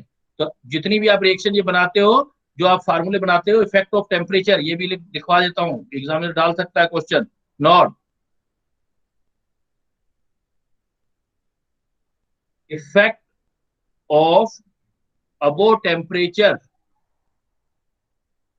On reaction apply for all order, apply for all order. जरूरी नहीं है कि फर्स्ट सेकंड में लिख दिया मैंने, जैसे उलझन में डालने के लिए लिख दिया ऐसे, C2H5 C2H4 HI first order reaction, and its rate constant, and its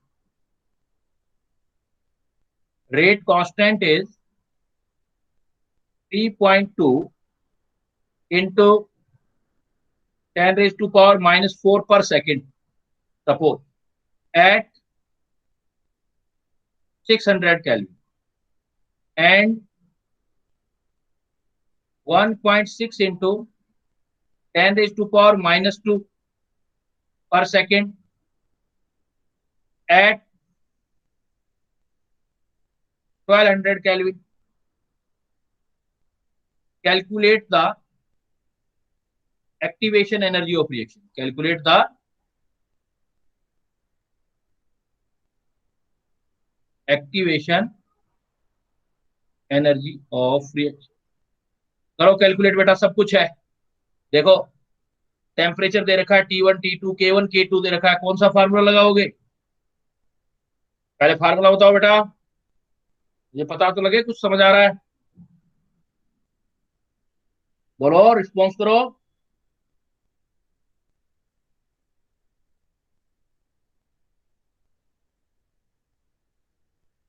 सुन रहे हो बेटा मुझे?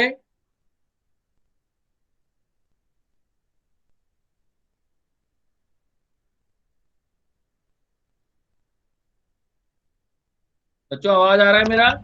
सर यही वाला जो आपने ऊपर लिखा है। Yes sir. ऊपर मैंने दो लिखे हैं, कौन से वाला बेटा? ये सर वाला? log K2/K1। Yes, log K2/K1। log K2/K1, इससे ऊपर वाला जो लिखा था हमने वो लगाओ जरा। लगाओ, आंसर निकालो फटाफट। जितना तेज काम करोगे उतना और कुछ दो चार प्रॉब्लम बता दूंगा।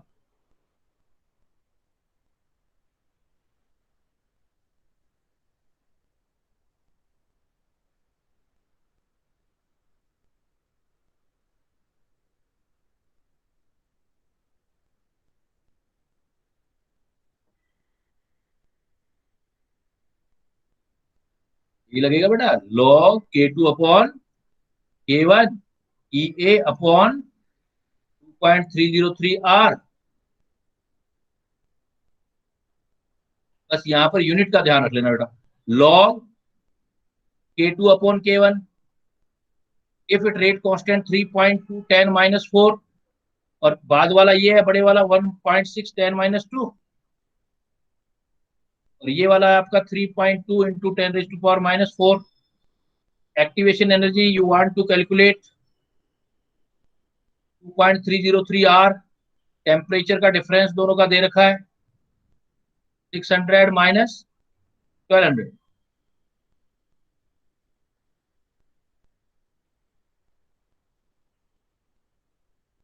आर का ध्यान रखना, जिस यूनिट में आर एक्टिवेशन एनर्जी चाहते हो वही आर रख लेना।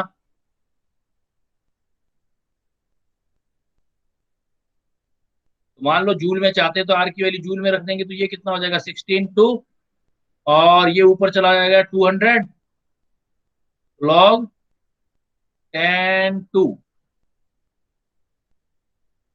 ये आ गया EA, सपोज जूल में निकाल लेते हैं तो 8.314 रख दो, इधर आ जाएगा 600। ये आंसर आपका जूल में आ जाएगा इसका। 6 भी कैंसिल। देखो log 100 की वैल्यू कितनी होती है 2, और log 2 की वैल्यू, ये वैल्यू कुछ याद रखा करो, log 100 मतलब ये होता है, तो इसकी वैल्यू होती है 2, और log 2 की वैल्यू होती है 0.3। तो 2 में से 0.3 माइनस कर दोगे तो 1.7। कर लोगे आगे?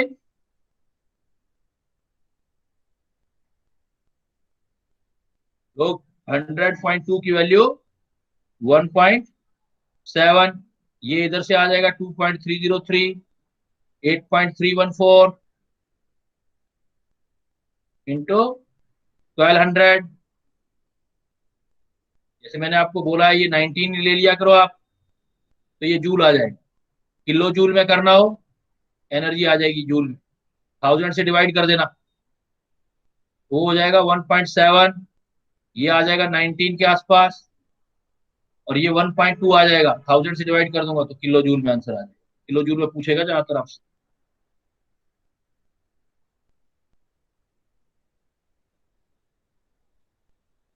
देखो एक तो ऊपर क्वेश्चन बनाया था टेम्परेचर कोफिशिएंट पर, एक जब दोनों टेम्परेचर दे रखे हो के पर बनाया हमने। एक और बताया था क्वेश्चन जिसकी पॉसिबिलिटी रह सकती है,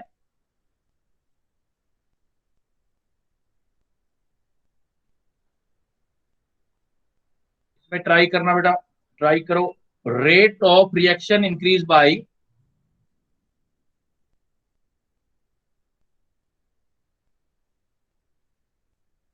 rate of reaction increase by 3 times when temperature change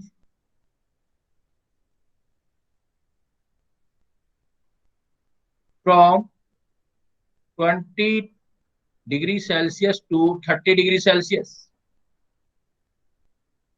Calculate activation energy.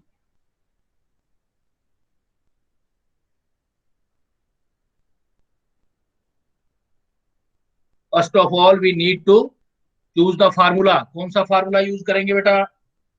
Temperature coefficient वाला। टेम्परेचर कोफिशिएंट वाला, बिकॉज कितने का चेंज दे रखा है टेम्परेचर में, देखो 10 10 डिग्री, डिग्री। और 3 टाइम मतलब टेम्परेचर कोफिशिएंट भी दे दिया उसने। ये यूज करोगे, लॉग K2 अपॉन K1 की जरूरत ही नहीं है, सीधा log temperature coefficient is equal to EA upon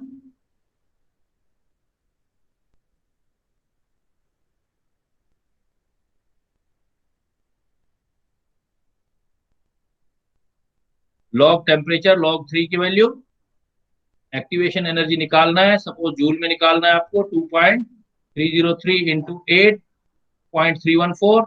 it should be keeped in mind temperature must be in absolute unit, मतलब केल्विन में। तो 20 है 273, और ये 30 है तो कितना हो गया बेटा 303। डिफरेंस तो केयर आपका 20 और 30 10 का ही आना है, यहां रख लेना। 30 है 273 और 30 303, और ये 20 है 93। सॉल्व कर लेना, एक्टिवेशन एनर्जी कैलकुलेट हो जाएगा इन जूल।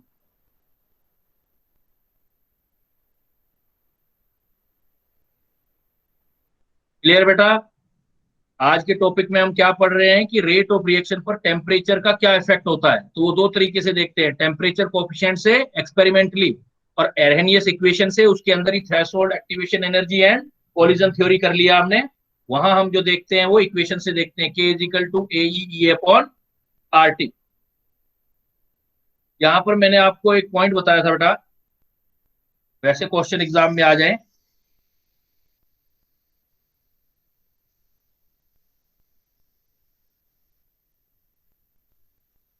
एक्चुअल में टेम्परेचर का इफेक्ट कब ज्यादा पड़ता है और कब कम पड़ता है। तो एक नोट लिख लेना आप यहाँ पर अलग से, नोट।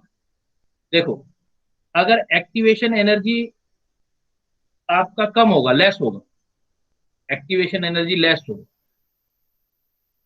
लार्ज से कर लेते हैं। अगर एक्टिवेशन एनर्जी लार्ज होगा तो रिलेशन हमें पता है, तो उसके अकॉर्डिंग के तो कम होगा। फिर एक्टिवेशन एनर्जी लार्ज तो रेट कम, क्यों? ये पढ़ा है ना, K is equal to AE upon RT। जब आपका एक्टिवेशन एनर्जी जितना बड़ा होता जाएगा, तो ये पावर माइनस में ऊपर ही है, तो K उतना कम होता जाएगा। तो जिसकी एक्टिवेशन एनर्जी जितनी ज्यादा होती है, K उतना कम होता है, और तब टेम्परेचर का इफेक्ट काफी अच्छा आता है। Then there is a large effect of temperature on K, because कम के होंगे, टेम्परेचर बढ़ाओगे तो जल्दी से बढ़ेंगे। अगर ऑलरेडी देखो एक एक्टिवेशन एनर्जी मान लो आपकी वैसे ही बहुत लेस है, कम है, तो के तो ऑलरेडी बहुत ज्यादा है, अब भी टेम्परेचर का इफेक्ट आएगा, लेकिन बहुत ज्यादा। इसीलिए तो हमने कहा था रूम टेम्परेचर से यूज किया करो, 25 से 35। जब के बहुत ज्यादा होते हैं, then small effect of temperature on K, vertically question आ जाए तो। मतलब के कम होंगे तब टेम्परेचर बढ़ाओगे तो के अच्छे तरीके से बढ़ेंगे, के ऑलरेडी ज्यादा होंगे तो तब ज्यादा इफेक्ट नहीं आएगा, एक्सपोनेंशियली बाद में जाओगे तो वो कम इफेक्ट आएगा। अब बेटा एक पॉइंट और, उसको मैं इस पॉइंट को ऐसे समराइज कर रहा हूं, तो उसमें दोनों बातें आ जाएंगी। Factor affecting the value of rate constant, specially हम बात कर रहे हैं रेट कांस्टेंट की, रेट कांस्टेंट।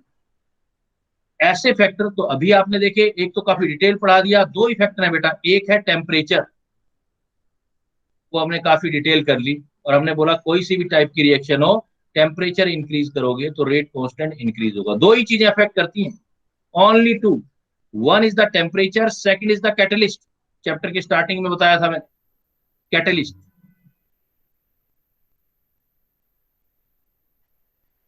दूसरी चीज जो अफेक्ट करती है रेट कांस्टेंट को, वो कैटलिस्ट करती है। कैटलिस्ट क्या करता है, कैसे इफेक्ट करता है? पॉजिटिव कैटलिस्ट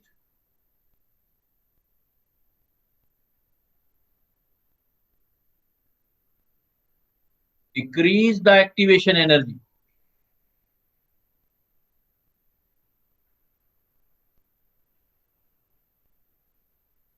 अभी बताया मैंने बेटा, एक्टिवेशन एनर्जी जितनी डिक्रीज कम होती जाएगी, के तो उतना बढ़ता जाएगा ना, रेट कांस्टेंट बढ़ जाएगा। positive catalyst decrease the activation energy, so increase in rate of reaction. बहुत इंपॉर्टेंट है बेटा, बहुत बार आया है। कैटलिस्ट सिर्फ किसको अफेक्ट करता है? एक्टिवेशन एनर्जी को अफेक्ट करता है सिर्फ कैटलिस्ट। पॉजिटिव जो कैटलिस्ट होते हैं एंथैल्पी वेंथैल्पी किसी को अफेक्ट नहीं करेगा, पॉजिटिव कैटलिस्ट सिर्फ एक्टिवेशन एनर्जी को अफेक्ट करेगा। कैसे? वेरी प्रोपिशियस, बहुत ज्यादा फेवरेट क्वेश्चन है एग्जामिनर का, हर बार पूछता है, हर दूसरे तीसरे ईयर में आ जाता है। कैटलिस्ट जो होता है वो एक्टिवेशन एनर्जी को डिक्रीज करता है, इसलिए रेट इंक्रीज हो जाएगा। कैसे? देखो, साफ तो पड़ा है, साफ है बेटा। मैथ की इक्वेशन क्या कहती है? K is equal to A E A upon R T. अब मैंने क्या कर दिया? रूट चेंज कर दिया, कैटलिस्ट से रिएक्शन करवाया। मैंने पहले एक रिएक्शन करवाया, सपोज कोई सा भी रिएक्शन, जैसे ये रिएक्शन लिया मैंने, यहाँ रिएक्टेंट थे, ये सपोज प्रोडक्ट बन रहे थे। तो ये मैंने क्या लिया? पहले मैंने ग्राफ बनाया, तो ये एक्टिवेशन एनर्जी आई E, लेकिन ये जो एक्टिवेशन एनर्जी आई ये इन एब्सेंस ऑफ कैटलिस्ट आई। मैंने रिएक्शन में कैटलिस्ट नहीं लिया था, तब आया बेटा ये एब्सेंस ऑफ कैटलिस्ट। अब मैंने क्या कर दिया? कैटलिस्ट डाल दिया, तो मैंने देखा कि रूट चेंज हो गया। उसने स्टार्ट वहीं से हुई, रिएक्शन गई भी वहीं, लेकिन जो ये हम्प है ये छोटा हो गया और ये आके यहाँ रुक गया। तो अब देखो, अब जो एक्टिवेशन एनर्जी ये हो गया, तो ई ए डैश हो गया। ये जो ई डैश किया है ये मैंने ले लिया suppose in presence of catalyst में। तो ई ए से ई ए डैश छोटा है, तो एक्टिवेशन एनर्जी कम हो गई। तो किया क्या कैटलिस्ट ने? कैटलिस्ट ने रूट चेंज कर दिया, रूट चेंज करके और एक्टिवेशन एनर्जी को डाउन कर दिया। अब इस फार्मूले में आ जाओ, एक्टिवेशन एनर्जी के साथ कैसे अफेक्ट होती है? देखो माइनस लगा हुआ है, तो ये बढ़ाऊंगा तो ये घटेगा, तो इसका मतलब एक्टिवेशन एनर्जी जितनी डिक्रीज होती जाएगी के उतना इंक्रीज होता जाएगा। तो कैटलिस्ट क्या करता है? कैटलिस्ट जो होता है वो एक्टिवेशन एनर्जी को डिक्रीज करता है, इसलिए आपके रेट जो होते हैं वो इंक्रीज हो जाते हैं, के की वैल्यू इंक्रीज हो जाती है। और ये भी आप जैसे ऊपर वाले प्रॉब्लम बनाए हैं, इसका भी प्रॉब्लम बना सकते हो बेटा, इसको भी दिखा सकते हो इसी फार्मूले से आप। कैसे? सपोज यहां पर ई ए लिया है या ई ए डैश, तो इन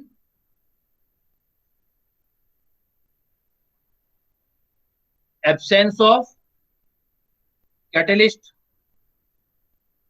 क्या इक्वेशन आ जाएगी? के RNS factor A E A upon R T, equation first. In presence of catalyst, आपने कैटलिस्ट का प्रेजेंस ले लिया, तो क्या बन जाएगा? के डैश, सपोज के डैश बन गया, या इसको के वन कर दो, इसको के टू कर दो, तो ये आ गया K two is equal to A, exponential factor constant है उतना ही रहेगा, ये चेंज हो जाएगा ई डैश। टेम्परेचर भी सेम सपोज आर टी, क्योंकि टेम्परेचर एक्टिवेशन एनर्जी को हमारे इक्वेशन में एज्यूम करते हैं कि अफेक्ट नहीं करता, तो ई ए डैश आ गया, इक्वेशन नंबर सेकंड। तो इसको भी पहले की तरह सोल्व करो आप। देन अगेन आपका इक्वेशन बन जाएगा, क्या बन जाएगा? लॉग के टू वाला क्या बनेगा? Log K two is equal to log A minus E A dash upon 2.303 R T. और इक्वेशन थर्ड और इक्वेशन फोर्थ ले लो, लॉग के वन हो जाएगा बेटा आपका लॉग ए, पहले की तरह ही है डेरिवेशन सारा, वहां ई ए है upon 2.303 R T, equation number four. तो के टू माइनस के वन मतलब इक्वेशन फोर में से 3 माइनस कर दो, तो एक इक्वेशन बन जाएगी आपकी लॉग वाली।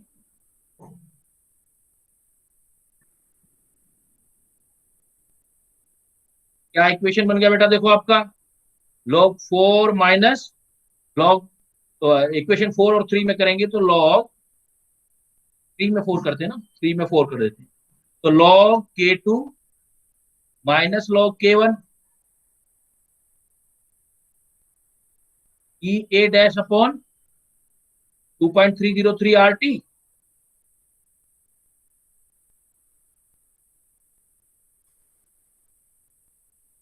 log K2 upon K1। अब जो कॉमन आया वो बाहर ले लो, 1 अपॉन 2.303 RT कॉमन आ गया, अंदर क्या रह गया, EA माइनस EA डैश। मतलब ये भी बोल सकते हो log K2 upon K1। Activation energy अगर पहले वाली आपने क्या ली थी, EA, बाद वाली EA डैश, बाद वाली कम थी, ये लेस थी और ये हाई थी, कैटलिस्ट ने कम किया था, तो क्या फार्मूला बन गया, डेल्टा E। एक्टिवेशन एनर्जी का डिफरेंस 2.303, सारे वैल्यू होंगे तो इसमें भी आप कैलकुलेट।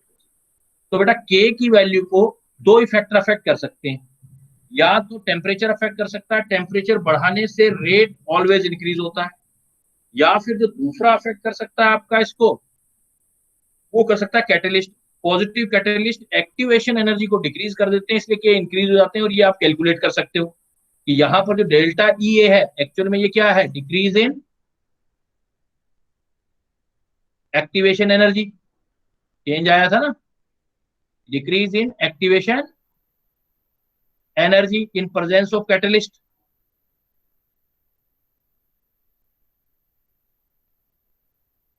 प्रेजेंस ऑफ कैटलिस्ट बना सकते हो आप, इसके इसके भी आप न्यूमेरिकल बना सकते हो, जैसे पहले किए, सारा वही चीज तो है, बस समझ आने के बाद तो 2 मिनट का काम है सारा, तो लास्ट फार्मूले रिजल्ट अच्छी तरह से आरएनएस इक्वेशन याद है, उसी पे सारा बनाना है।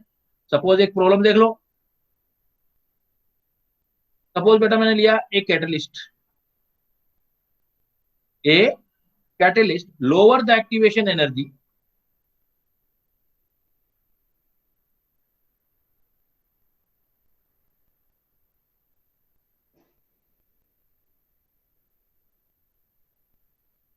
of a reaction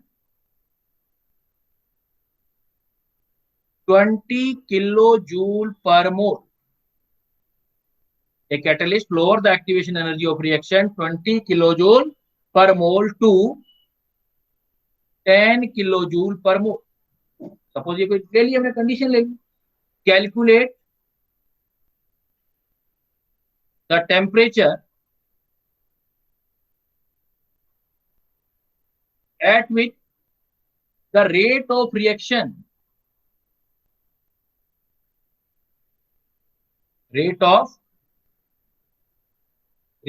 will be same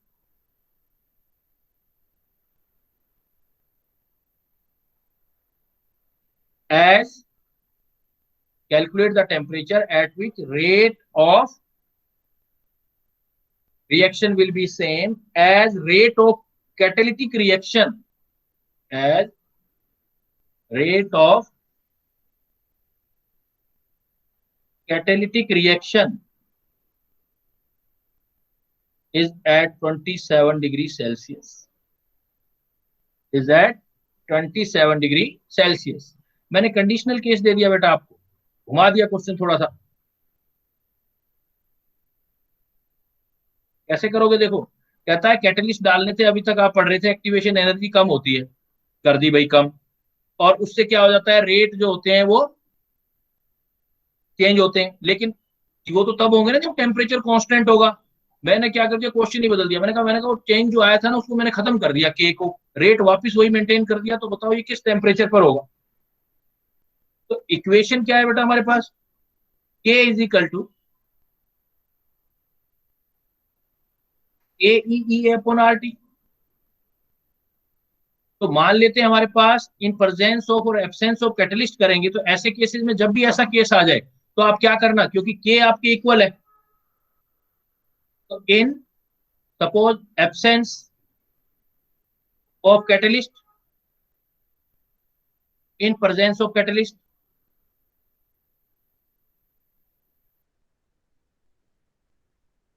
इस टाइम पे के जो आएगा, K is equal to A upon R T आएगा, इधर जो आएगा वो K dash is equal to A dash upon R, आना चाहिए था टी, लेकिन मैंने क्वेश्चन बदल दिया, मैंने कह दिया कि if K1 is equal to K2 आ जाए तो ये तो तभी हो सकते जब टेम्परेचर भी चेंज हुआ, इसलिए यहां पर मैंने T डैश, ये ध्यान रखना। तो इन दोनों को इक्वेट करोगे, if K1 is equal to K2 तो ये भी तो इक्वेट हो गया। जब भी ऐसा क्वेश्चन आ जाए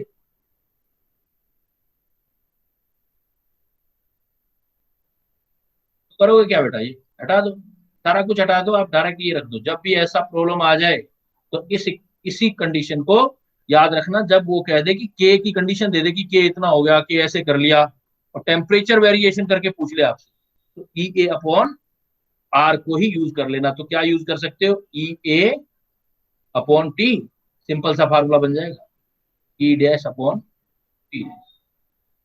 अब वो आपको पता है एक्टिवेशन एनर्जी, पहले सपोज जो आपने किसमें लिया था, किसने बताया था, rate of reaction will be same as rate of catalyst reaction. Suppose ये कैटलिस्ट वाली है, ये एक्टिवेशन एनर्जी पहले वाली है, catalyst lower the activation energy of a reaction 20 kilo joule, तो कैटलिस्ट की प्रेजेंस वाली तो कम होगी, ये 20 बाई टी, कम वाली कितनी थी 10, और इस टाइम पे टेम्परेचर था 27 मतलब 300 केल्विन, तो टी निकल आए।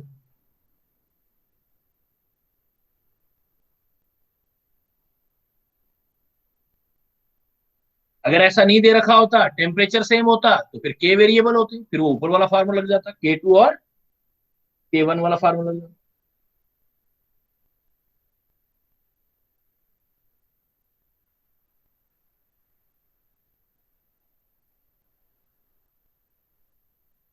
तो बेटा ये जो आज का अभी आज क्लास पढ़ा है, इसके बारे में मैंने पढ़ा है, एक्चुअल में हम इसको समराइज करें तो हमने क्या पढ़ा है कि फैक्टर कौन कौन से रेट को अफेक्ट करते हैं। तो मैं समराइज करूं तो दो ही फैक्टर होते हैं जो रेट कांस्टेंट को अफेक्ट करते हैं, एक टेम्परेचर होता है, second one is the catalyst. और कुछ भी नहीं, वो बोल दे कि मैंने कंसंट्रेशन डबल कर दिया तो रेट कितना हो जाए, रेट कांस्टेंट कितना हो जाएगा। Rate constant only and only is affected by two factor, one is the, क्या होगा बोलो, पहला क्या, रेट कांस्टेंट, रेट नहीं, पहला बेटा टेम्परेचर। और कैसे होगा, पूरा डिटेल पढ़ा है, पूरे 1.5 घंटे से पढ़ रहे हैं हम। टेम्परेचर के साथ प्रैक्टिकली जो पता चला है वो टेम्परेचर कोएफिशिएंट वाला फॉर्मूला लगाना है, T new is equal to T old, temperature coefficient जितना टेम्परेचर चेंज है डिवाइडेड बाई 10। लेकिन आर्हेनियस इक्वेशन से करना है रेट का इफेक्ट, तो log K2 upon K1 E upon 2.303 R T2 minus T1 T1 into T2, उससे चेक करोगे। वहीं पर कुछ प्रॉपर्टीज आई थी जो डिस्कस की थी। दूसरा हमने क्या किया, कैटलिस्ट, और कैटलिस्ट में रट डालो एक बात कि कैटलिस्ट का काम क्या है, what is the working of catalyst. Catalyst lower the activation energy, catalyst does not affect the enthalpy. Enthalpy word कहीं भी नहीं आया है, आज देखो ई आया है, डेल्टा एच नहीं आया है। आपने इस रिएक्शन में देखा था, देखो यही वाले क्वेश्चन आपको वो जो है उलझन में डालेगा। दीज थिंग गिव यू एम्ब्रेंगलमेंट, वो क्या है आपकी, इफ यू नोटेड, अभी आपने अगर इसको नोट किया हो तो देखो, यहां देखो एक ग्राफ बनाया था हम लोगों ने,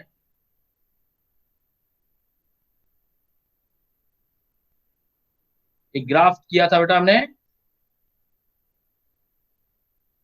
ये जरा इस ग्राफ को देखो।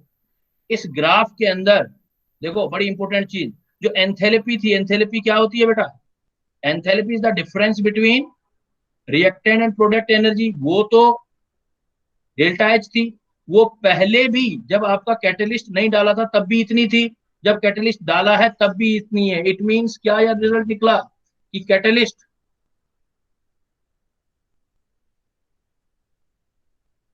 Does not affect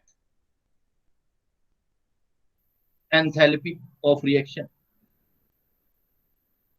does not affect enthalpy of reaction. Enthalpy of reaction is not affected by the catalyst, catalyst only affect the activation energy. Clear? Clear है बेटा?